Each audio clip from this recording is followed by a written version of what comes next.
أعوذ بالله من الشيطان الرجيم.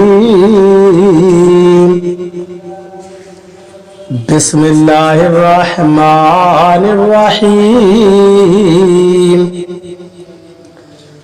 وترى كثيرا منهم يسارعون في الإثم والعدوان وأكلهم السحت لبئس ما كانوا يعملون. ترجمہ کنزُل ایمان. اللہ کے نام سے شروع جو نہایت مہربان رحم والا. اور ان میں تم بہتوں کو دیکھو گے کہ گناہ اور زیادتی اور حرام خوری پر دوڑتے ہیں، بے شک بہت ہی برے کام کرتے ہیں. ترجمہ کنزُل عرفان.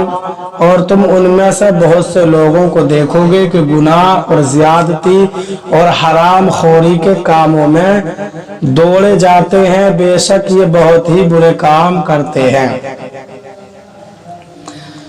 وَتَرَى كَثِيرًا مِّنْهُمْ. اور تم ان میں سے بہت سے لوگوں کو دیکھو گے. یہاں یہودیوں کے بارے میں فرمایا گیا کہ تم ان یہودیوں کو دیکھو گے کہ گناہ اور زیادتی اور حرام خوری کے کاموں میں دوڑے جاتے ہیں. بعض مفسرین نے فرمایا کہ یہاں گناہ سے مراد توریت کی وہ آیات چھپانا ہے جن میں تاجدار رسالت صلی اللہ علیہ وسلم کی عظمت و شان کا بیان تھا، اور زیادتی سے مراد توریت میں اپنی طرف سے وعدہ دینا، اور حرام خوری سے مراد وہ رشوتیں ہیں جو لے کر توریت کے احکام بدل دیتے تھے. ویسے اسم ہر گناہ اور نافرمانی کو شامل ہے، اور یہاں یہودیوں کی جو صفات بیان کی گئی ہیں ان پر غور کرنے کی حاجت ہے کہ ظاہری لفظی معنی کے اعتبار سے گناہ، زیادتی اور حرام خوری کے کاموں میں بھاگ کر جانا ان کی صفت بیان کی گئی ہے. لیکن اب ہمارے ہاں کتنے ایسے لوگ ہیں کہ نیکی کے کام میں تو تاخیر بلکہ ترک کریں گے، لیکن گناہ کے کام میں جلدی کریں گے. کسی کی مدد کرنے اور اسے ظلم سے بچانے میں کنی کترا کر گزر جائیں گے، لیکن ظلم و زیادتی میں اپنی قوم یا علاقے یا تحریک کے جھنڈے نیچے تعصب کے ساتھ موجود ہوں گے. حلال تو ان کے گلے میں اٹکے گا، لیکن جہاں حرام کی توقع ہوگی، رشوت ملے گی، سود ملے گا، خوب ناجائز تجارت کا فائدہ نظر آئے گا، وہاں بھاگ کر جائیں گے. وضع میں تم ہو نصارہ تو تمدن میں ہو ہنود. یہ مسلمان ہے جنہیں دیکھ کر شرمائے یہود. وضع میں تم ہو نصارہ تو تمدن میں ہو ہنود. یہ مسلمان ہیں جنہیں دیکھ کر شرمائے یہود. اور اپنی حالت کو سامنے رکھتے ہوئے غور کرو کہ کون ہے تاریخ آئین رسول مختار.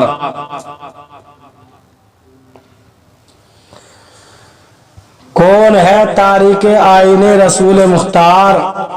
مصلحت وقت کی ہے کس کے عمل کا معیار؟ کس کی آنکھوں میں سمایا ہے شعار اغیار؟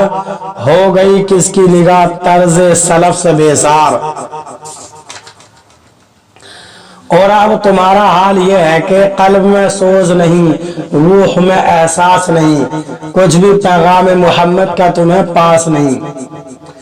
لولا ينهاهم الربانيون والاحبار عن قولهم الاسم واكلهم السحت لبئس ما كانوا يصنعون. ترجمہ کنزُل ایمان. انہیں کیوں نہیں منع کرتے ان کے پادری اور درویش گناہ کی بات کہنے اور حرام کھانے سے، بے شک بہت ہی برے کام کر رہے ہیں. ترجمہ کنزُل عرفان. ان کے درویش اور علماء انہیں گناہ کی بات کہنے اور حرام کھانے سے کیوں نہیں منع کرتے، بے شک یہ بہت ہی برے کام کر رہے ہیں. لولا ینہاہم الربانیون. انہیں کیوں نہ روکا پادریوں نے.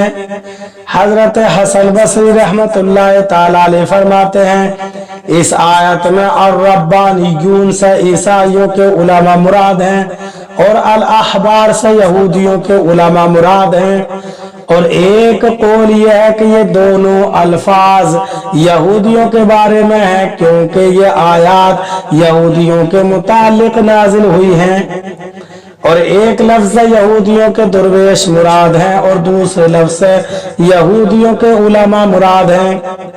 یہاں یہودی درویش اور علماء کے متعلق فرمایا گیا کہ انہوں نے اپنی قوم کو گناہ کی بات کہنے اور حرام کھانے سے کیوں نہ روکا۔ اس سے معلوم ہوا کہ عالم دین کی اس بات پر بھی پکڑ ہوگی کہ وہ گناہ ہوتے ہوئے دیکھیں اور قدرت کے باوجود منع نہ کریں، کیونکہ ایسا عالم گناہ کرنے والے کی طرح ہے۔ امام فخر الدین رازی رحمت اللہ تعالیٰ علیہ فرماتے ہیں گناہ روحانی مرض ہے اور اس کا علاج اللہ تعالیٰ کی اس کی صفات اور اس کے احکام کی معرفت ہے، اور یہ علم حاصل ہے، اور یہ علم حاصل ہونے کے باوجود گناہ ختم نہ ہو تو یہ اس مرض کی طرح ہے جو کسی شخص کو ہو اور دوائی کھانے کے باوجود وہ مرض ختم نہ ہوا۔ اور عالم کا گناہ کرنا اس بات کی دلیل ہے کہ اس کا یہ قلبی مرض انتہائی شدید ہے۔ عالم پر واجب ہے کہ خود بھی سنبھلے اور دوسروں کو بھی سنبھالے۔ حضرت عبداللہ بن عباس رضی اللہ تعالیٰ عنہما فرماتے ہیں قرآن پاک میں علماء کے لیے اس آیت سے زیادہ ڈانٹ ڈپٹ والی کوئی آیت نہیں، اور فرماتے ہیں قرآن پاک میں یہ آیت علماء کے بارے میں بہت سخت ہے، کیونکہ اللہ تعالیٰ نے برائی سے منع کرنا چھوڑ دینے والے کو برائی کرنے والے کی وعید میں داخل فرمایا ہے۔ امام ضحاک رضی اللہ تعالیٰ عنہ فرماتے ہیں میرے نزدیک اس آیت سے زیادہ خوف دلانے والی قرآن پاک میں کوئی آیت نہیں۔ افسوس کہ ہم برائیوں سے نہیں روکتے، اللہ تعالی ہمیں قرآن پاک پر صحیح معنی میں عمل کرنے کی توفیق عطا فرمائے، آمین۔